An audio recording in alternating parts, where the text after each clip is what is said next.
దేవుని నామానికి స్తోత్రం కలుగునుగాక. ఎలోహిం టీవీ ప్రేక్షకులందరికీ నా హృదయపూర్వక వందనాలు చెల్లించుకుంటున్నాను. జీవము కలిగిన దేవుని కృపావర్షం మనందరిపై సమృద్ధిగా కురియునుగాక. దేవుడిస్తున్న ఈ మాటలో మన హృదయంలో దేవుడు ఫలింపచేయునుగాక. చిన్న ప్రార్థన చేసుకుందాం. పరిశుద్ధుడా, ప్రేమ కలిగిన తండ్రి, నీకు వందనాలు. ఈ దినము కొరకై నీ కృతజ్ఞతలు తెలియజేస్తున్నాం. మీరు మాతో మాట్లాడండి ప్రభువా. మీ వాక్యమును మాలో ఉంచండి నాయన. నీ ఆత్మాభిషేకం మాపై ఉంచండి. నీ కృపతో మమ్మల్ని జ్ఞాపకం చేసుకుని మాట్లాడటకు కావలసిన జ్ఞానమునిచ్చి వాడుకోమని యేసు పరిశుద్ధ నామమును అడిగి వేడుకుంటున్నాం తండ్రి, ఆమేన్. చిన్న పాట పాడుకుందాం. ఇమ్మానుయేలు రక్తము ఇంపైన యుటగు, ఓ పాపియందు మోన్గుము పాపంబు పోవును.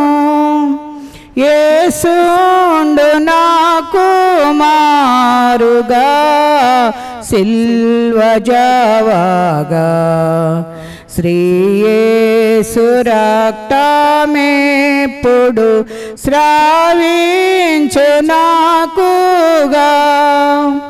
ఆయోట మోన్గి దొంగయు హాశుద్ధుడాయేను, నేనాటి పాపినిప్పుడు నేనాందు మోన్గోదున్. యేసుండు నాకు మారుగా సిల్వ జవాగా, శ్రీయేసు రక్తమెప్పుడు స్రావించు నాకుగా. నీ యొక్క పాపమాటిదే నిర్మూలమౌటాకు, రక్షించు గొర్రె పిల్లని రక్తంబె చాలును. యేసుండు నాకు మారుగా సిల్వ జవాగా, శ్రీయేసు రక్తమెప్పుడు స్రావించు నాకుగా. నానాదు రక్తమందున నేనామియుండినా,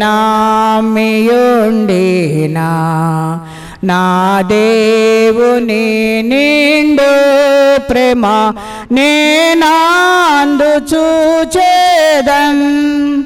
యేసుండు నాకు మారుగా సిల్వ జవాగా, శ్రీయేసు రక్తమెప్పుడు స్రావించు నాకుగా. నాయాయుష్కాలమంతట నా సంత సంబాదే, నా క్రీస్తు యొక్క రోమున నా గానము ఇదియే.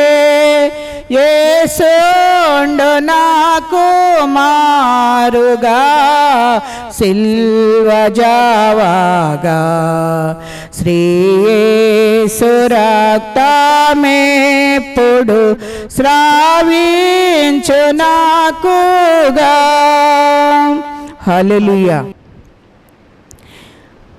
ఈ దినము రెండవ మాటను మాట్లాడుకుందాం. ఆహా మహాత్మా శరణ్యా, విమోచక దోషరహిత, చంపే నిన్ను నా దోషమే కదా. ఆహా మహాత్మా శరణ్యా, విమోచక నీవు నాతో పరదైసునా నేడేయుందువు పావనోండా ఇట్లు పలికి పావనోండా ఇట్లు పలికి పాపిగాంచితి ఆహా మహాత్మా శరణ్య విమోచక. హల్లెలూయా. దేవుని నామానికి స్తోత్రం కలుగును గాక. రెండవ మాటను జ్ఞాపకం చేసుకుందాం. నేడు నీవు నాతో కూడా పరదైసులో ఉందువని నిశ్చయముగా నీతో చెప్పుచున్నానని లూకాసు వార్త 23:45 మనం చూస్తున్నాం. ఒకసారి మన మనసులను 2000 సంవత్సరాలకు గనక వెనక్కి మళ్ళిస్తే కల్వరి కొండ మీద 3 సిలువలు కనిపిస్తాయి. మరి ఇద్దరు ఆయనతో కూడా చంపబట్టకు తేబడిరి. వారు నేరము చేసిన వారు కపాలం అనబడిన స్థలమునకు వచ్చినప్పుడు, కపాల స్థలము అనంటే కల్వరి, గొల్గొతా మరియు కపాలము అనేవి ఒకే స్థలాన్ని 3 భాషల పేర్లుగా అక్కడ మనం చూస్తూ ఉన్నాం. అక్కడ కుడివైపున ఒకనిని, ఎడం వైపున ఒకనిని ఆ నేరస్తులను ఆయనతో కూడా సిలువ వేసిరి అని లూకాసు సువార్తలో మనము చూస్తూ ఉన్నాం.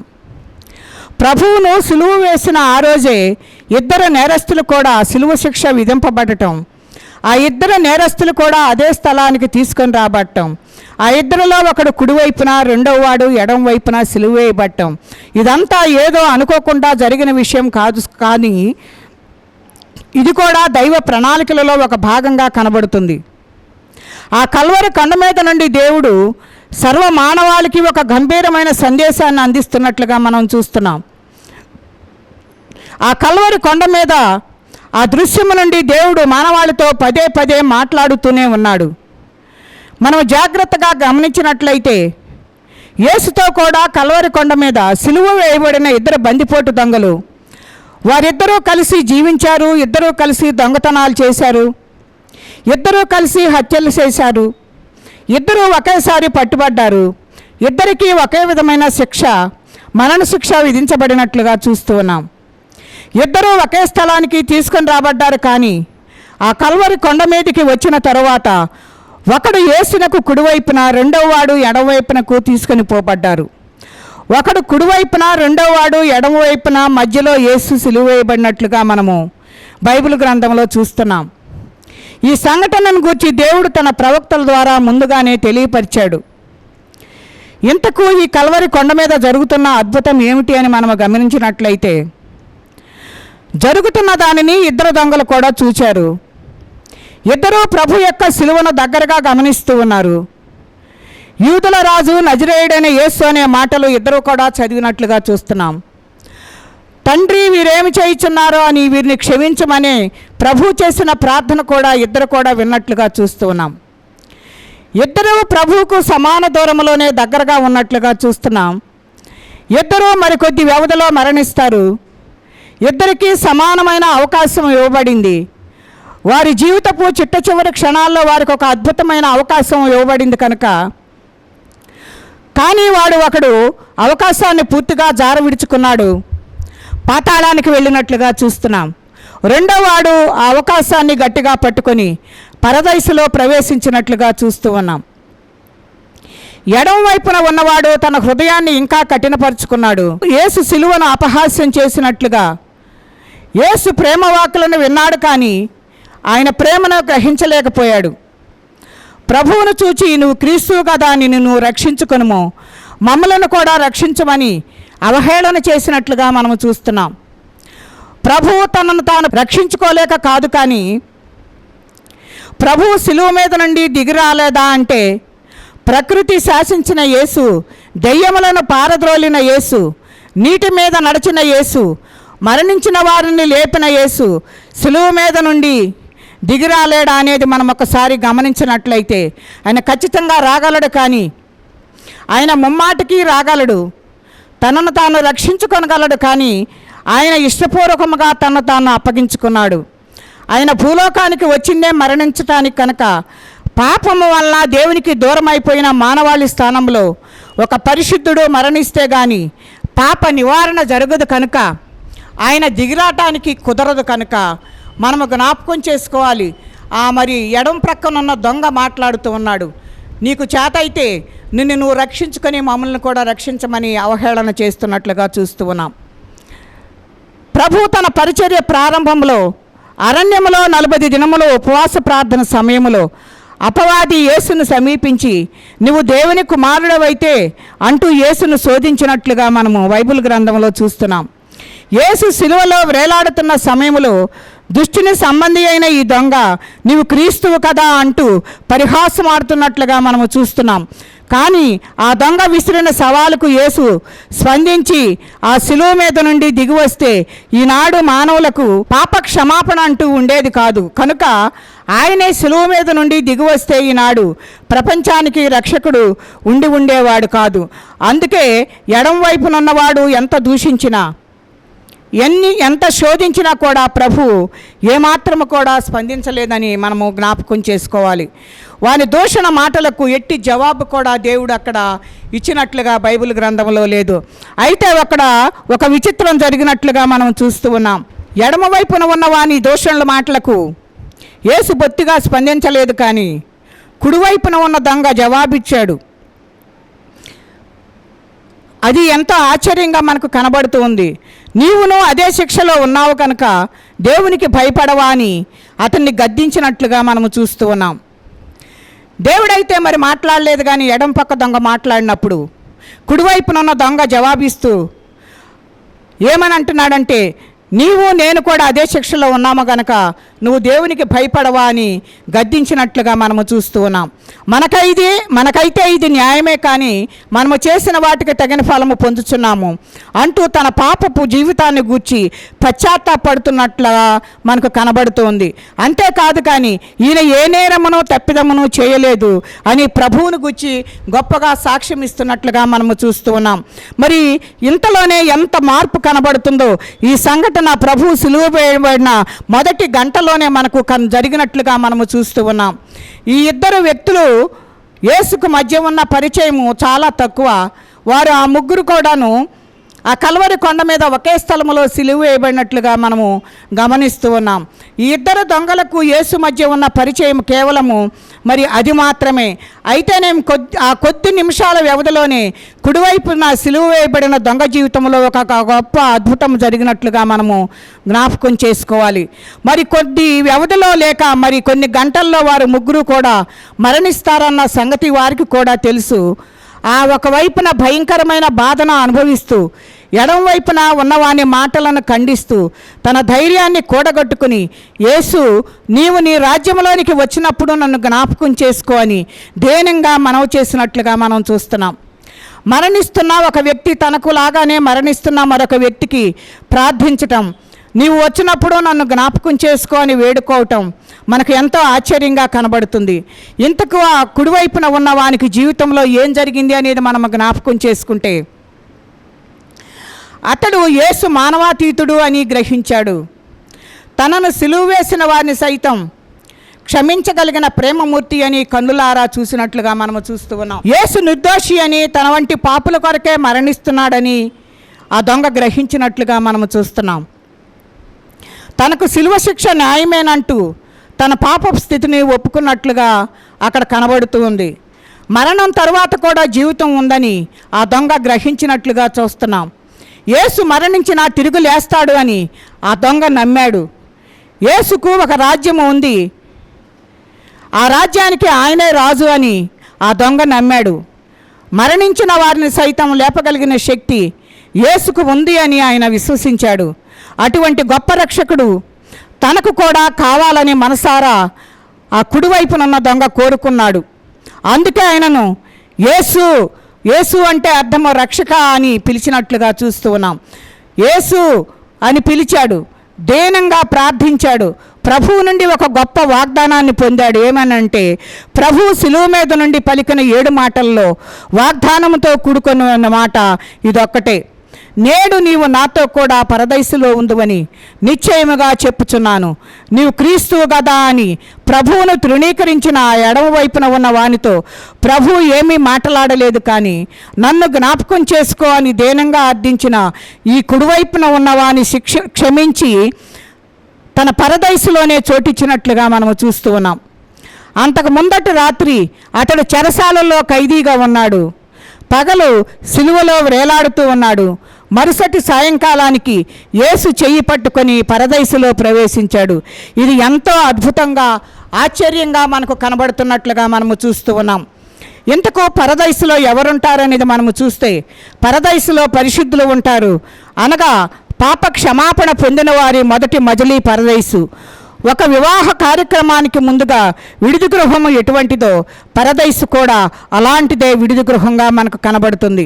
ప్రభువునందు విశ్వాసం ఉంచి మరణించిన వారు మొదట పరదైసుకు వెళతారు. 2 కొరింథీ 5:10 చెప్పబడిన రీతిగా క్రీస్తు న్యాయపీఠమునొద్ద తీర్పు తీర్చబడి బహుమానములు అందుకున్న తర్వాత వారు పరలోకములో ప్రవేశిస్తారు. ఈ మొత్తం కార్యక్రమం మధ్యాకాశములో పెండ్లి కుమారుడైన క్రీస్తుకు సంఘము అని పిలువబడిన వధువుకు మధ్య జరిగే గొప్ప వివాహంగా దేవుని వాక్యములో వివరించబడింది. ఈ విధంగా ప్రభువుకు కుడివైపున సిలువ వేయబడినవాడు విశ్వాసములో ఒకనిగా లెక్కించబడ్డట్లుగా చూస్తున్నాం. మరణము తరువాత ప్రభువుతో కలిసి పరదైసులో ప్రవేశించాడు. పరదైసు అనే మాటకు వనము లేక తోట అని అర్థము మనం జ్ఞాపకం చేసుకోవాలి. ఈ మాట బైబిల్లో కేవలం 3 సార్లు మాత్రమే కనిపిస్తుంది. మొట్టమొదటిసారిగా ప్రభువు సిలువ మీద నుండి కుడివైపున ఉన్న వ్యక్తితో పలికిన మాటలో కనిపిస్తుంది. నేడు నీవు నాతో కూడా పరదైసులో ఉందువని నిశ్చయముగా నీతో చెప్పుచున్నానని. రెండవసారి అపోస్తులుడైన పౌలు దేవుడు తనకు అనుగ్రహించిన ప్రత్యక్షతను గూర్చి ఇచ్చిన వివరణలో కనిపిస్తుంది. క్రీస్తునందున్న ఒక మనిషిని నేను ఎరుగుదును, అతడు 14 సంవత్సరముల క్రిందట 3వ ఆకాశమునకు కొనిపోబడిను. అట్టి మనిషిని నేను ఎరుగుదును, అతడు పరదైసులోనికి కొనిపోబడి వచింప శక్యముగానే మాటలు వినెను. ఆ మాటలు మనుషులు పలుకకూడదు. అతడు శరీరముతో కొనిపోబడిను, శరీరము లేక కొనిపోబడిను నేను ఎరుగను, అది దేవునికే తెలియను అని 2 కొరింథీ 12వ అధ్యాయంలో మనం చూస్తూ ఉన్నాం. మూడవసారి ప్రకటన గ్రంథము 2వ అధ్యాయంలో ప్రభు ఎఫెసు సంఘానికి వ్రాయించిన ఉత్తరములో ప్రభువే మరొకసారి పరదైసు అనే మాటను వాడాడు. చెవి గలవాడు ఆత్మ సంఘములతో చెప్పు మాట వినునుగా. కానీ మరి అక్కడ ప్రకటన గ్రంథంలో మనం చూస్తాం, జయించువానికి దేవుని పరదైసులో ఉన్న జీవ వృక్ష ఫలములు భుజింపనిత్తును అని చెప్పేసి ప్రకటన గ్రంథం 2వ అధ్యాయంలో మనము చూస్తాం. మనకు జ్ఞాపకం ఉంటుంది ఏంటి అని అంటే, ఏదైనా తోటలో 2 ప్రత్యేకమైన చెట్లు ఉన్నట్లుగా చూసాం. జీవవృక్షము, మంచి చెడులు తెలివినిచ్చు వృక్షము. ఆదాము హవ్వలు దేవుని ఆజ్ఞను మీరి మంచి చెడు తెలివినిచ్చు వృక్ష ఫలములు భుజించిన తరువాత వారు ఆ పతనమైన స్థితిలోనే జీవవృక్ష ఫలములు తిని నిరంతరము శాపగ్రస్తులుగా మిగిలిపోవుదురేమో అని దేవుడు వారిని ఏదైనా తోటలో నుండి వెళ్ళగొట్టి జీవవృక్షమునకు కావలి ఉంచాడు. అప్పుడైనా ఆదామును వెళ్ళగొట్టి ఏదైనా తోటకు తూర్పు దిక్కున కెరూబులను జీవవృక్షమునకు పోవు మార్గమును కాచుటకు ఇటు అటు తిరుగుచున్న ఖడ్గజాలను నిలవబెట్టినట్లుగా ఆదికాండంలో మనము 3వ అధ్యాయంలో చూస్తాం. మరి దేవుడు మొదట ఏదైనా తోటలో ఉంచిన జీవవృక్షము ఇప్పుడు పరదైసులో ఉన్నట్లుగా మనము చూస్తూ ఉన్నాం. ప్రియమైన స్నేహితులారా, సోదరులా, మనం ఈ మాటలను జ్ఞాపకం చేసుకుంటే కుడివైపున వేలాడుచున్న దొంగ చేసిన ఒక చిన్న ప్రార్థన అతని అంతిమ గమ్యాన్ని మార్చివేసినట్లుగా మనం చూస్తూ ఉన్నాం. అతడు చేసిన మనపూర్వకమైన ప్రార్థన యేసు నుండి ఒక గొప్ప వాగ్దానాన్ని రాబట్టినగా చూస్తూ ఉన్నాం. మరి మీరు ఎప్పుడైనా అటువంటి బలమైన మనపూర్వకమైన ప్రభువు నుండి జవాబు రాబట్టగలిగి ప్రార్థన చేశారా? యేసు, నేను పాపిని, నన్ను క్షమించు అని మనం వేడుకుంటున్నామా? జీవితం ఎంత వాస్తవమో మరణము కూడా అంతే వాస్తవం.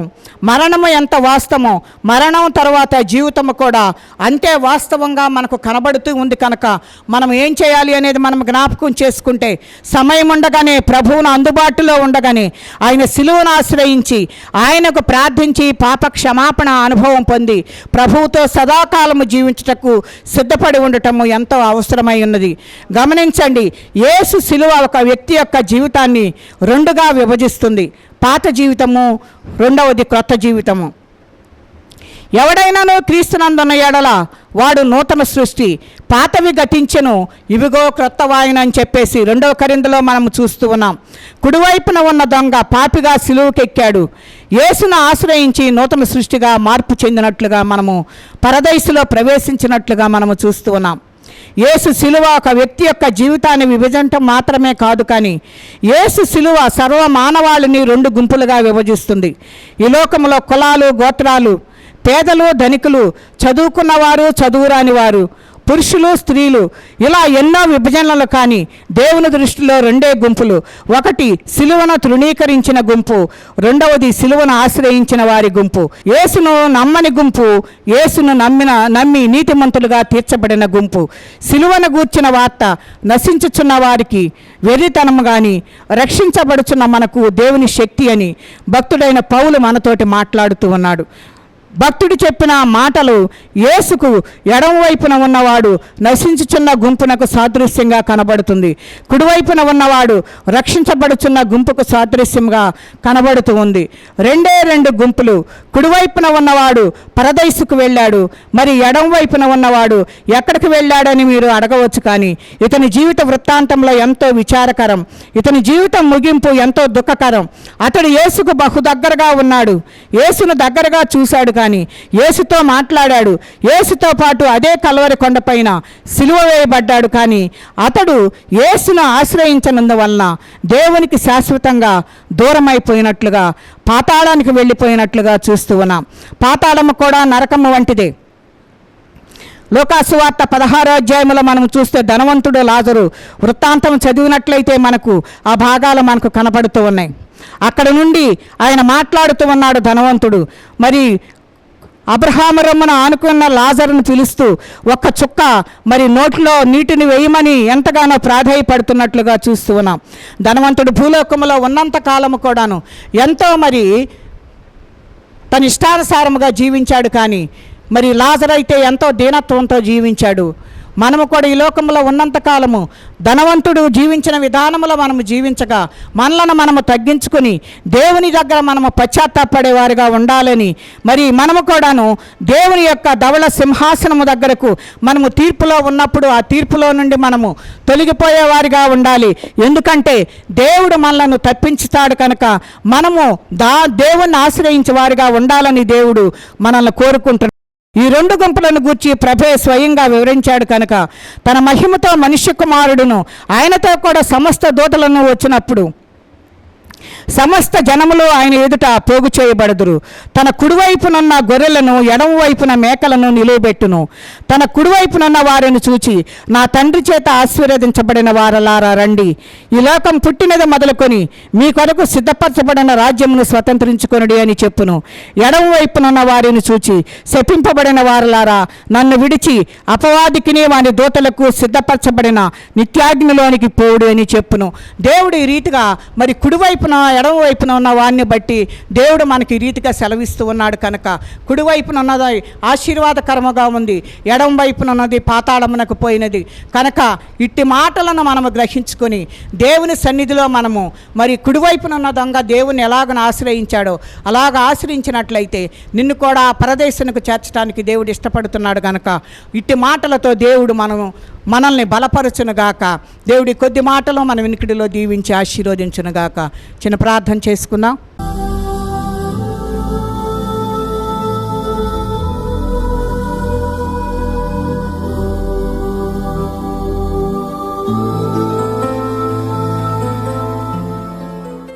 పరిశుద్ధుడా, ప్రేమ కలిగిన తండ్రి, నీ కొందనాలు. ఇట్టి మాటల ద్వారా మా హృదయాలను బలపరచండి నాయన. మీ కృపతో మమ్మలను సరిచేయండి. మేము కుడివైపున ఉండి ఆశీర్వదించబడిన వారిలో నాయన మమ్మలను జ్ఞాపకం చేసుకుని ప్రభా నీ పరదైసులోనికి ప్రభా మేమందరం వచ్చినట్లు మాకు నాయన సహాయం చేసి నీ నామానికే మహిమా ఘనత ప్రభావములు పొందుకోమని యేసు పరిశుద్ధ నామం అడిగి వేడుకుంటున్నాం తండ్రి. ఆమేన్.